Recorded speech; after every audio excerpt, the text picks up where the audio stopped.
રાજકોટથી મહત્વના સમાચાર ટીઆરપી આગકાંડને લઈને ભાજપ નહીં કરે ઉજવણી મતગણતરીના દિવસે ઉજવણી સાદગીથી કરશે પ્રદેશ ભાજપે પત્ર બહાર પાડી જાહેરાત કરી ફટાકડા ફોડવામાં નહીં આવે ફૂલોની પાંદડી મીઠાઈ રેલી તેમજ ડીજે સિસ્ટમ કોઈ વ્યવસ્થા કરવામાં આવશે નહીં વિજય પછી સન્માન સમારંભ કાર્યક્રમ ટાળવા સૂચન કાર્યાલયમાં રોશની અને સુશોભન કરવું નહીં તો ભાજપ પોતાની જીત માની ચૂક્યું છે લોકસભાની અંદર 2024માં પરિણામ આવે તે પહેલા રાજકોટની અંદર અને તેને લઈને જ તેઓએ આ પરિપત્ર બહાર પાડ્યો છે જે હાલમાં અગ્નિકાંડ થયો તેમાં કોઈ પણ પ્રકારની ઉજવણી જીત બાદ ન કરવામાં આવે તે જ સાચી શ્રદ્ધાંજલિ હશે તેવું માની અને કોઈ પણ કાર્યક્રમ ન કરવાનો પરિપત્ર બહાર પાડવામાં આવ્યો છે ફટાકડા પણ ફોડવામાં ન આવે કોઈ મીઠાઈ પણ આપવામાં ન આવે વધુ માહિતી ન્યૂઝ સંવાદદાતા ગૌતમ પાસે મેળવીશું ગૌતમ શું મહત્વના અને મુખ્ય મુદ્દાઓ છે આ પરિપત્રના રાજકોટને લઈને ચોક્કસથી રાજકોટમાં જે ગોજારો ઇન્સિડન્ટ બન્યો છે તેને લઈ અને ભારતીય જનતા પાર્ટી દ્વારા એક મહત્વનો નિર્ણય જે છે તે કરવામાં આવ્યો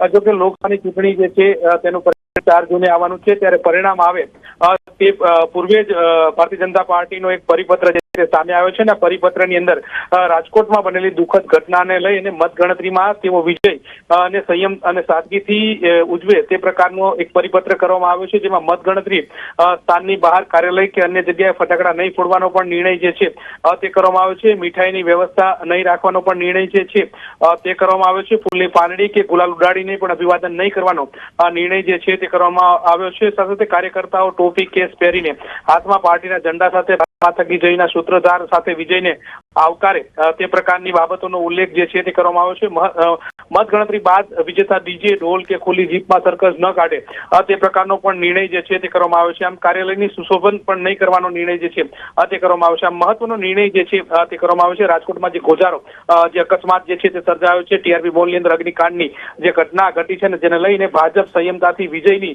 ઉજવણી કરે તે પ્રકારનો પરિપત્ર હાલ તો કરવામાં આવ્યો છે આભાર ગૌતમ સમગ્ર માહિતી બદલ તો હાલમાં પ્રદેશ ભાજપે પરિપત્ર બહાર પાડ્યો છે અને આ મહત્વના મુદ્દાઓ ટાંકવામાં આવ્યા છે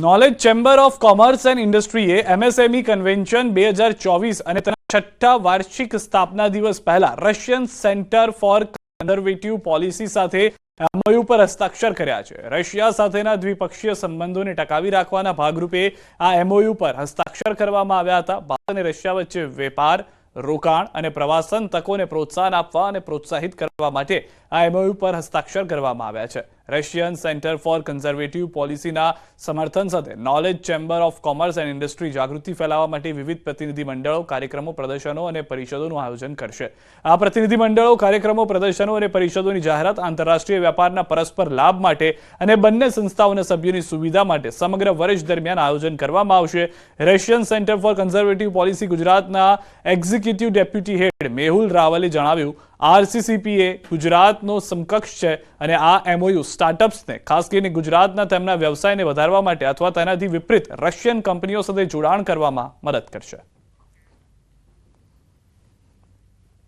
હવે એકચ્યુઅલીમાં રશિયા સાથે આજે એમઓયુ સાઇન થયા એનાથી રશિયન જેટલી ટુરિઝમ કંપની છે એ લોકો ગુજરાતના ટુરિઝમ સેક્ટરની જોડે એ લોકો કામ વધારવા માગે છે આપણું ટુરિઝમ માં અલગ અલગ વસ્તુ ઉપર એ લોકો કામ કરે મેડિકલ ટુરિઝમ છે એ રીતે અલગ અલગ ટુરિઝમ સેક્ટરમાં પણ એ લોકો વર્ક કરવા માગે છે અમે સમથિંગ મહિના પછી એટલે ઓક્ટોબરમાં અમે લોકો ડેલિગેશન લઈને ઇન્ડિયાથી ત્યાં જવાના છીએ ત્યાં પણ આ રીતે કોન્ફરન્સ થવાની છે એમાં પાર્ટિસિપેન્ટ થવાના છે જે ઇલેક્ટ્રોનિક્સ છે આઈટી છે સાયબર સિક્યોરિટી છે કે જેની અંદર ખૂબ જ જરૂરિયાત પણ છે આપણા દેશને પણ એટલી જરૂરિયાત છે તદુપરાંત રશિયાની અંદર જે ટેકનોલોજીસ અવેલેબલ છે એનો આપણે લીવરેજ લઈ શકીએ અને બંને દેશની અંદર જે કોઈ કંપનીઝ કામ કરે છે બંનેની સાથે કોલેબરેટ કરાવડાવી શકીએ એના માટેનો અમે એક આ સ્ટેજ આપીએ છીએ સમાચારોમાં અત્યારે બસ એટલું જ દેશ પ્રદેશની તમામ ખબરો માટે આપ જોડાઓ ગુજરાતની number 1 news channel news 18 Gujarati સાથે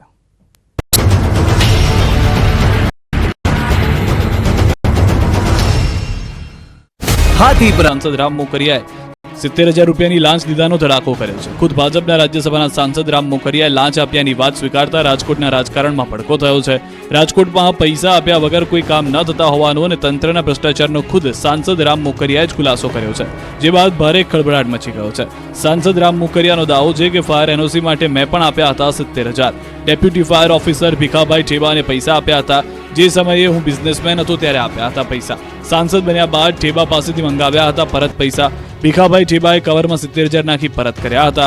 રાજકોટ મનપામાં પૈસા વગર કામ થતું ન હોવાનો આક્ષેપ કર્યો. મહત્વનું છે કે રામ મોકરિયાએ 150 ફૂટ રિંગ રોડ પર ભાજપ ઓફિસ પાસે 27,000 પ્લોટમાં બિલ્ડિંગનો પ્લાન મૂક્યો હતો. જોકે આ પ્લાન માટે ફાયર એનઓસી માટે અરજી કરવામાં આવતા 70,000 રૂપિયા ફાયર ઓફિસર ભીખા ઠેબા દ્વારા માંગવામાં આવ્યા હતા. તે સમયે રામ મોકરિયાએ પૈસા ચૂકવણી પણ કરી હતી. તો આ મુદ્દે કોંગ્રેસે ભાજપ પર પ્રહાર કર્યા. ગાયત્રીબા વાઘેલાએ કહ્યું કે ભાજપમાં ભ્રષ્ટાચાર મોખરે છે. ભાજપનું શાસન ભય, ભૂખ અને ભ્રષ્ટાચારનું શાસન છે. રાજકોટ આગકાંડની ઘટના બાદ તંત્ર સફાળું જાગ્યું છે. અમદાવાદમાં સ્કૂલ વાન અને સ્કૂલ રિક્ષામાં સુરક્ષાના પાસા ચકાસવાના આદેશ કરાયા છે. બીજી તરફ અમદાવાદના આરટીઓ તંત્રની ઘોર બેદરકારી પણ સામે આવી. સ્કૂલ વાન અને સ્કૂલ ઓટો રિક્ષામાં ફિટનેસ સર્ટિફિકેટ અને પાસિંગ વર્ષ 2020 થી બંધ કરાયેલા છે. જેને લઈ સ્કૂલ વર્ધી એસોસિએશન છેલ્લા 1 વર્ષથી પાસિંગ માટે રજૂઆત કરી રહ્યું છે. પણ તેમ છતાં આરટીઓ તંત્ર મૂકબધિર બનીને બેઠું છે. અનેક રજૂઆત કરવા છતાં ફિટનેસ સર્ટિફિકેટ ન અપાતા સ્કૂલ વાનના ચાલકોમાં નારાજગી છે. આરટીઓ તંત્રની બેદરકારીને લીધે ફિટનેસ સર્ટિફિકેટ વગર ગેરકાયદે 15,000 સ્કૂલ વેન અને ઓટો રિક્ષાઓ દોડી રહી છે. સ્કૂલ વર્ધી એસોસિએશન દ્વારા વિદ્યાર્થીઓની સલામતી માટે ફિટનેસ સર્ટિફિકેટ અને પાસની માંગ કરાઈ હોવા છતાં આરટીઓ તંત્ર આંખ આડા કાન કરતું જોવા મળ્યું. બીજી તરફ સ્કૂલ વર્ધી એસોસિએશન આક્ષેપ પર આરટીઓએ સ્પષ્ટતા કરી કે નિયમ પ્રમાણે હોય તેને ફિટનેસ સર્ટિફિકેટ અપાય છે. ફિટનેસ માટે એપ્લિકેશન કરવાની હોય છે. 2020 પછી કોઈ ફિટનેસ બંધ નથી. હાલ પણ ફિટનેસ સર્ટિફિકેટ આપવાનું ચાલુ છે. 12 જેટલા મુદ્દાઓની ગાઈડલાઈનનું પાલન કરવું પડશે. સ્કૂલ વાન કે રિક્ષાઓમાં વેકેશન ખુલતા આરટીઓ ચેકિંગ હાથ ધરશે. એટલું જ નહીં, વાન અને રિક્ષામાં ઓવરલોડ વિદ્યાર્થીઓ ભર્યા હશે તેની સામે પણ કાર્યવાહી થશે. રાજકોટની આગની ઘટના બાદ અમદાવાદ જિલ્લા શિક્ષણ તંત્ર એક્શનમાં આવ્યું છે. પતરાના શેડમાં કે ભયજનક સ્થિતિમાં ચાલતી શાળાઓની પણ થશે તપાસ. પતરાના શેડમાં બાળકોને અભ્યાસ કરાવવો જોખમી છે, છતાં તંત્રની મીઠી નજર હેઠળ રાજ્યભરમાં પતરાના શેડમાં શાળાઓ વર્ગો ચાલી રહ્યા છે. તેને બંધ કરવામાં આવશે. અમદાવાદના સેજપુર વિસ્તારમાં અંકુર સ્કૂલને આપવામાં આવી નોટિસ. શાળાઓની તપાસમાં અન્ય 2 શાળાઓ ફાયર એનઓસી રિન્યુ બાકી હોવાનું સામે આવ્યું. વિજયનગર સ્કૂલ અને આશીર્વાદ સ્કૂલને ફાયર એનઓસી સમયસર રિન્યુ કરાવી લેવા અપાઈ સૂચના. અત્યાર સુધીમાં અમદાવાદની 300 સ્કૂલમાં કરવામાં આવી છે તપાસ. ત્યારે સુરતની તમામ શાળાઓમાં ફાયર સેફટીને લઈને તપાસ કરવામાં આવી. જિલ્લા શિક્ષણ અધિકારીએ તપાસ માટે 120 કર્મચારીઓની ટીમ બનાવી. શાળાઓ ખુલ્યા બાદ વિદ્યાર્થીઓ, શિક્ષકો તેમજ આચાર્યોને આગની ઘટનામાં કઈ રીતે રક્ષણ મેળવવું તે બાબતની તાલીમ આપવામાં આવશે. પોરબંદર જિલ્લા વહીવટી તંત્રએ શહેરના તમામ કોમર્શિયલ સ્થળોએ ચેકિંગ હાથ ધર્યું હતું. પોરબંદર છાયા નગરપાલિકાના અધિકારીઓ, પીજીવીસીએલના અધિકારીઓ તથા પોલીસની ટીમે સિનેમાઘરો, મોલ અને ટ્યુશન ક્લાસીસમાં ફાયર સેફટીને લઈને ચેકિંગ કર્યું હતું. મોટાભાગના ટ્યુશન ક્લાસીસમાં ફાયર સેફટીને લગતા સિલિન્ડર એક્સપાયરી ડેટવાળા જોવા મળ્યા હતા. શહેરની અનેક ખાનગી હોસ્પિટલમાં ફાયર સેફટીનો અભાવ જોવા મળ્યો હતો. પાલિકાએ તમામ સામે વધુ કડક કાર્યવાહી હાથ ધરી હતી. આ તરફ વડોદરામાં 8 ગેમ ઝોનના માલિકો પર તવાઈ બોલાવી. લાયસન્સ ન લેનાર 8 ગેમ ઝોન સંચાલકો સામે ગુનો દાખલ થયો. મોલમાં આવેલા ગેમ ઝોનના સંચાલકો સામે કાર્યવાહી થઈ. પોલીસ પાસેથી પરફોર્મન્સ લાયસન્સ મેળવ્યું ન હતું. કેટલાક ગેમ ઝોન સંચાલકો પાસે ફાયર એનઓસી ન હતા. તો ભરૂચનું તંત્ર પણ સફાળું જાગ્યું. ફાયર સેફટીના અભાવે હોસ્પિટલને કરાઈ બંધ. અંકલેશ્વરના કામદારો માટેની એકમાત્ર ઈએસઆઈસી હોસ્પિટલને ફાયર સેફટીના અભાવે બંધ કરાઈ. હોસ્પિટલે તમામ દર્દીઓને તાત્કાલિક બીજી હોસ્પિટલમાં શિફ્ટ કર્યા. ઈએસઆઈસી હોસ્પિટલને 1 મહિના સુધી કરાઈ છે બંધ.